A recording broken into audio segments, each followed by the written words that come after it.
salaamaaleykum mbokku téléspectateur yu Kéwoulo TV te it am nañu mbégte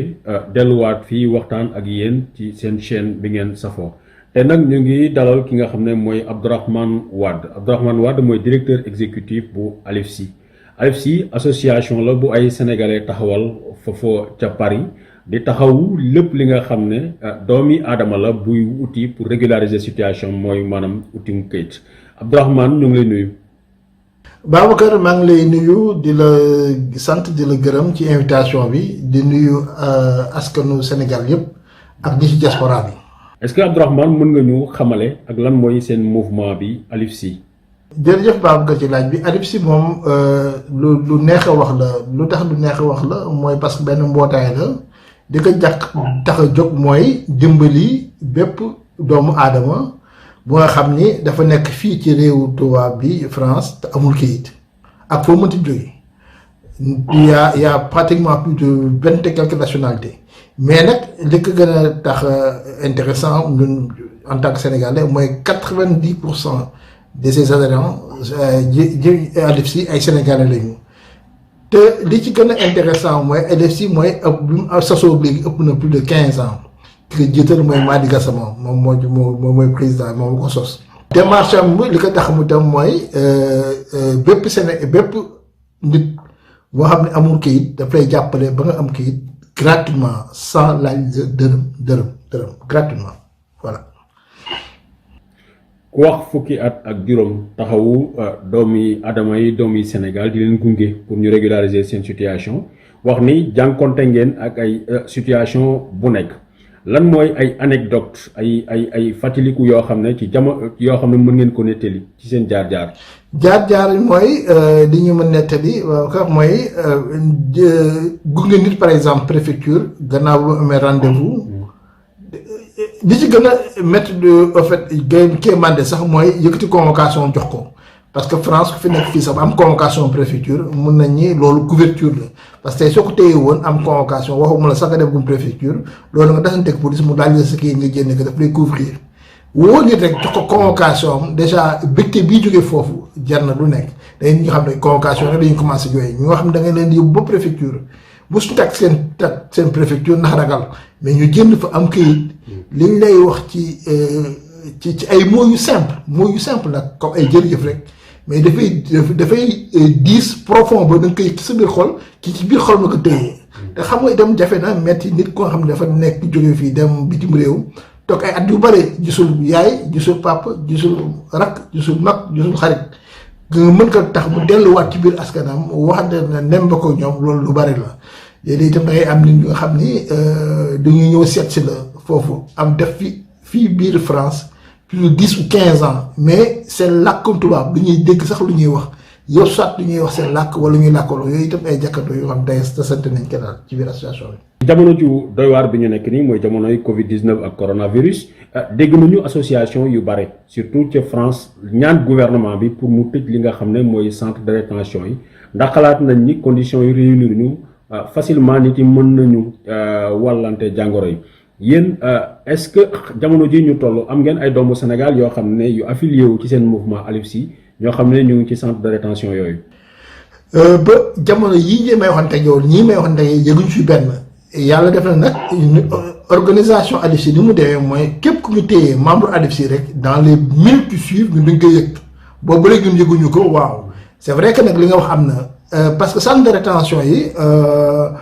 seen ni ñu ko defaree ak ni seen condition matérielles yi tax na règle gouvernementale sanitaire yi France mettre en place ak partout même dans le monde kenn mënu ko respecter mooy distanciation yi mooy mën na sol say masque mën a nekk ci ay conditions yoo xam ne kenn jàngoro bi su fa amee du mën a warante loolu moom xam naa ne moom foofu moom musiba am na fa mais nag jot ñu fa dem visiter mais daal bépp Sénégalais bu nekk ci association ALIFSI pour l'instant yëguñu mi ngi foofu ci période crise sanitaire bi. waaw ku wax tamit gunge préfecture moo di jël risque ñii yàlla def seen démarche antu ñu am kayit waaye est-ce que assisté ngeen ci lu bare ci ñoo xam ne seeni nit la ñuy adhéré woon seen association ñoo xam ne génne nañ leen réew mi yan souvenir ngeen am ci fàttaliku yoo xam ne dafa metti woon ci yu mel noonu. mës nañ ci am souvenir yooyu benn étudiant bu fi nekkoon kooku moom jot nañ ci xeex def ci ay jéego ku amoon sax engagement la mais xam nga nag doomu aadama ak ay pexeem yàlla ak dogalam boobu taxaw na ci bu bi yàlla def na nag mucc ñu ci am ndam kooku jot nañ ko delloo ko wante taxawaay LFC mooy même su ñu delloo sa biir dëkk muy Sénégal du ñuy continuer di le suivre di xool ci nga nekk xool sa intégration ni mu demee foofu kooku sax am na ay temps boole woon nañ ko office Sénégal pour xool da nga mun a am liggéey ak beneen bi mooy itam yu ci bare nag itam yàlla dimbali ñu ba bëri duñ ci am nam bi mooy lan du ñuy dem di xeex ak préfecture ba waaye si jógewaat ci centre de rétention dugg si waat ci biir dëkk bi loolu la mooy koy defal mooy suñu amee information yi dans les minutes qui suivent dans les premières heures qui suivent mun nañu entreprendre ay démarches ak préfecture ndax suñu liggéey ak préfecture Paris yi dafa koy rafetlu bu baax a baax ñu wóor lañu ñu respecté lañu chaque fois suñu enclenché ay démarches war nañ ay firnde yu leer ci membre association LFC la yàlla daf ñuy dimbali ñoom ñu jëlee ko ci camp de rétention balaa ñu koy présenter devant le procureur pour attester benn OQTF obligation de quitter le territoire yàlla def ci baax ak ndimbalu mu dugg si waat ci territoire bi.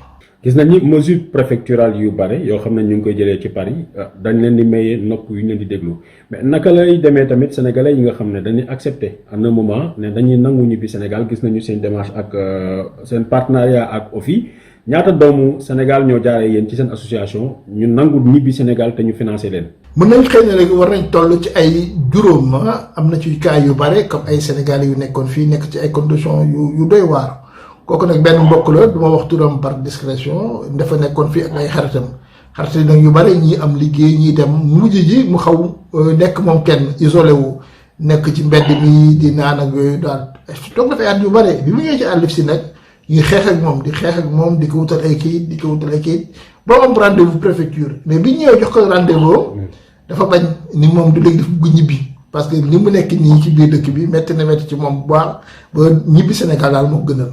ñun nag ñu ni ko yow nag doo ñibbee noonu parce que soo fi teg fee at yu bare xëy na yow am nga yow fii yaakaar sa waa kër yi am nañu yaakaar ñay jàppale waa OFI pour nga am ban au moins am loo téye soo delloo loolu lañ ko jàppee daal wutal ko benn projet financé que ba mu ubbi kenkayri mais alhamdulilah bi ñuy jotee bu ñuy nouvelle am chaque fois dañ ko jot dafay nekk ci condition yu baax dafa mel ne ku régénérer de 30 ans alhamdulilah par rapport yëpp fay na nekk keneen ci dem benn waaye su nekkoon la fii am pratiquement liggéeyu CDI dans la sécurité CDI bi taxul sax ñu mën ko régulariser bii fii biir France parce que dëkk bi mu ñëw dugg si biir France dafa duggoon fii pour faju mais nag xam nga France ñoom seen kii dafa doy waar ñoom nee nañ nit ku ñëw fii pour faju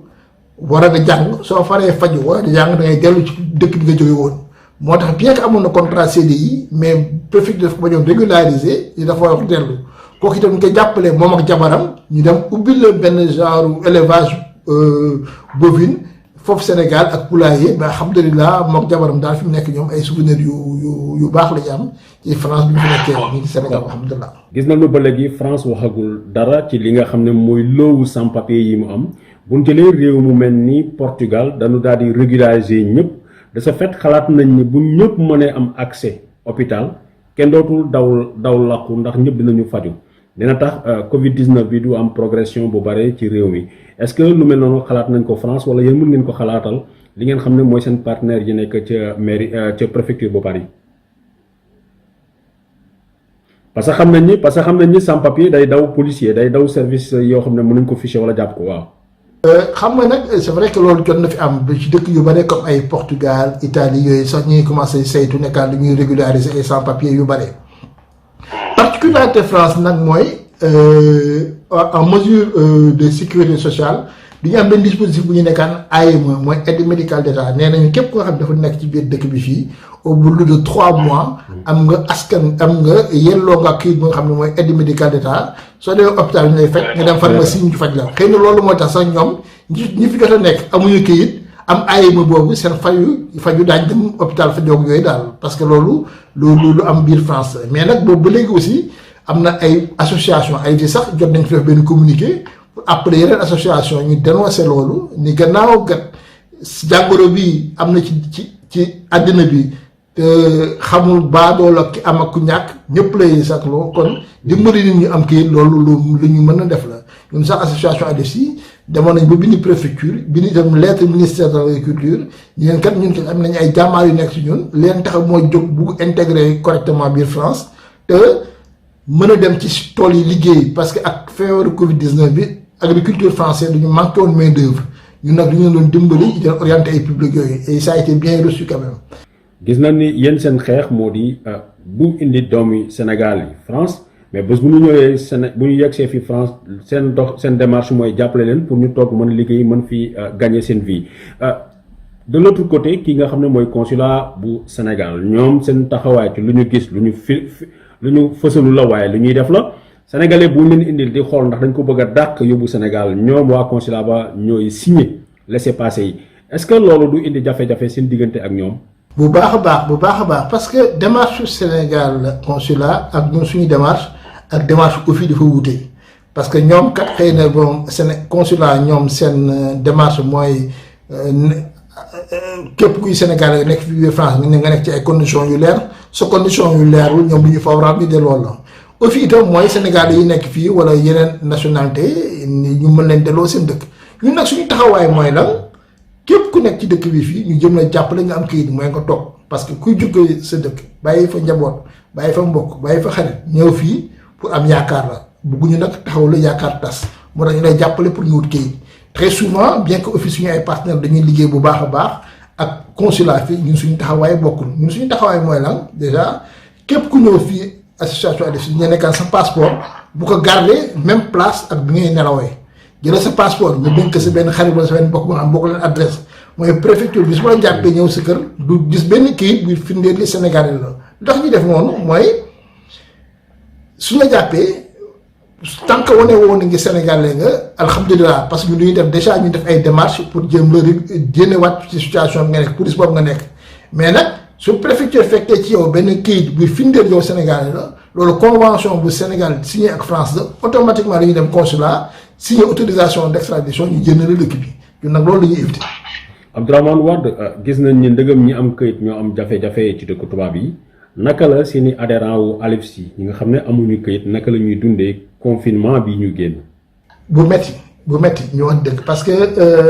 xaw ni nga ko waxee sànq rek xam nga ñoom suñu ñëwee fii du ñuy ñàkk kayit mais suñu ñàkkee kayit du ñuy jéem a daw bureau yi normal yi c'est-à-dire que tout ce qui est lieu administratif te nag France soo fi nekkee luy firndeel li yaa ngi fi papier administratif loolu la préfecture yi wooye preuve probante mooy preuve moo xam ne jaxran dafa jóge ci ay institution ay bureau yu légal yoo xam ne dañu sax vérifier ne baax na wala baaxul ñun ci yooyu la ñu nekk te ñoom nag suñu ñëwee foofu ñoom très souvent du ñuy réer ñun nag suñu taxawaay ba ñoom jëm leen di gunge bañ wut ay preuve yu probantes temps yi nag gannaaw confinement bi dafa am activité arrêté du ñuy réer bu baax a baax ñun nag suñu taxawaay moo doon créer benn groupe WhatsApp di leen jéem a nemmeeku di leen joxe information di dalal seen xel loolu ci beneen bi mooy encore itam ñi ci bari itam du ñu nekk fi di liggéey ñi ngi liggéey ci ay bâtiment yi wala ñuy liggéey ci ay nettoyage ak yooyu itam période confinement bi dafa tax nag yooyu yëpp dafa taxawoon benn liggéey amatul woon te gannaaw ñoo amuñu woon ay kayit yu leer mënuñu woon am par exemple chômage partiel bi gouvernement France mettre en place ñu ci bari na du ñu doon jàkkantoo ay jafe-jafe seen niveau ñoom ak seen ay mbokk yi nekk Sénégal ñoo xam ñoo doon daan dimbali mais alhamdulilah am nañu yaakaar ni xëy na fii ak ay weer loolu suñu gannaaw lay nekk. waaw ñu mel noonu mbooloo bu mel noonu tax na gouvernement Sénégal nee na dafay dimbali doomam yi nga xam ne ñu ngi bitim réew defe naa ne yéen bokk ngeen yéen a ko gën a yàllool tey jii may nañu lu mat 12,5 pour sénégalais yi nekk bitim réew ñu sédd ko consulat bu Sénégal ca Paris jot na wàllam est-ce que organisé wu nañu ñoom benn réunion pour annoncer yegg si xaalis boobu est-ce que woo nañ leen yéen ci réunion boobu. jërëjëf ci taaj bi Babacar woowuñu te loolu lu ñu jaaxal la lu ñu metti la liggéeyu ADEFSI jàmbarte ADEFSI cawarte ADEFSI du kenn ko taataablee ci jamono yi ñu nekk biir France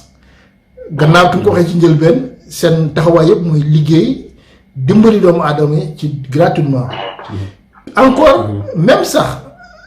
service social bu consulat Sénégal xam nañu parce que ñoom ñu yónnee ay doomu aadama pour ñu jàppale seen régularisation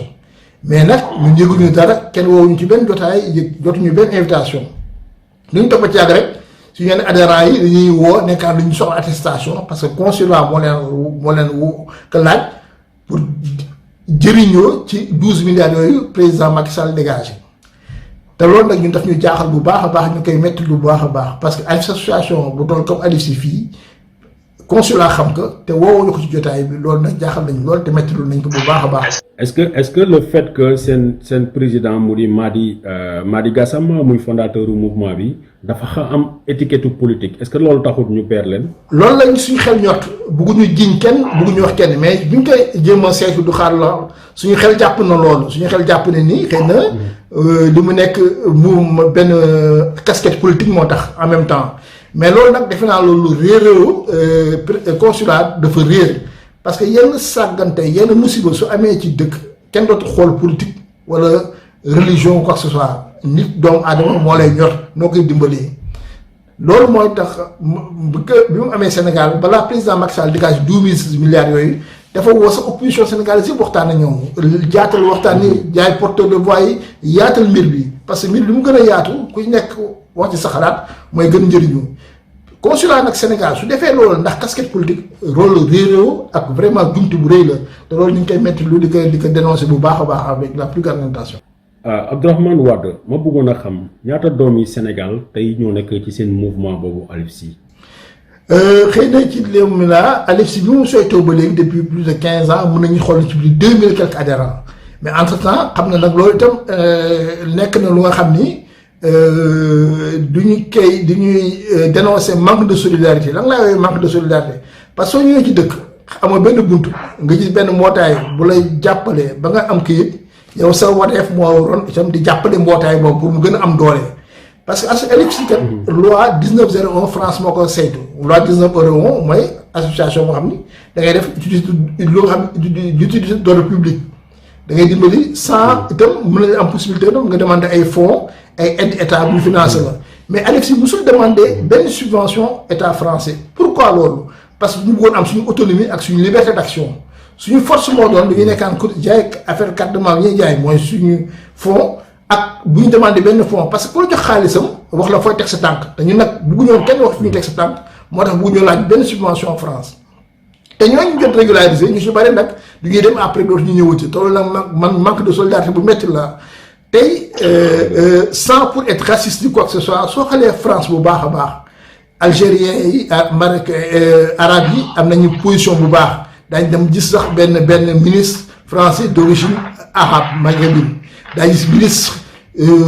antillais d'origine antillais nit ku ñuul la dañoo gis mu nekk carrément ministre ba mu des peut-être Sawet Ndiaye c'est récent mais loolu manque de solidarité askan nit ku ñuul lañ gën ñu koy dénoncé bu baax a baax léegi nag suñ ko xoolee par rapport ñu jot a régulariser xëy na ñi ñu toll ci ay 500 et quelques adhérents yoo nga xam ne en ce moment ñi nekk membre Alif Sy ci jamono yi ñu toll. Abdourahmane at yi ñu génn mooy juróomi at yi wala mën nañu gën a dem ci ginnaaw sax ba ne fukki at yi gis nañu ay vague migratoire yu bari ay xale yu góor ay waxambaane jigéen ak i góor ñu ndaw di jógee Afrique mais di jógee surtout Sénégal ñooñu seen parcours lu doy waar la plupart gannaaw bu ñu leen dalalee fële ca Italie ñu ci bari duñ fa yem danañ dem Espagne uti fa régularisation buñ ko commencé Italie dem Allemagne uti fa régularisation ba fa yàqoo ñu ci bare France gi la ñuy mujj ñooñu population bu mel noonu naka ngeen di defee ay démarches pour mën leen xalaat am réintégration pour ñoom. jamono yi nga ko waxee comme ni nga dañu gis ay cas pour man ñaari catégorie cas la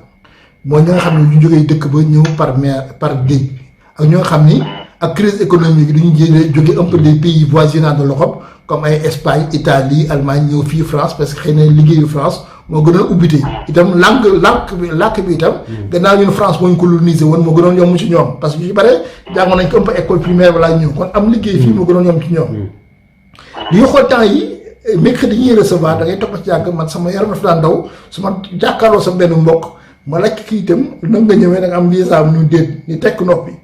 automatiquement sama xel day ñaaw ma ne ko foo jaar ci géej bi mënu ma waaw su nee waaw dafa mel ne li jóge ci man yàlla rek xam sama yaram day daw parce que xoolee nit doomu aadama bu jàkkantoo li ñi nga xam ne kaan jóge géej dëkk ba dëkk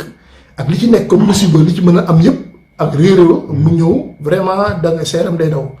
beneen mooy itam mooy nit ñi nga xam ne itam ñu jógee comme ay Italie France ñëw Italie comme Espagne ak yooyu ay voisinage yi daal dugg si bii dox ñu dugg si bii parce que crise économique moo taxoon temps yi liggéey mu gënoon ñoom foofu ñooyu nag li ñuy def ak ñoom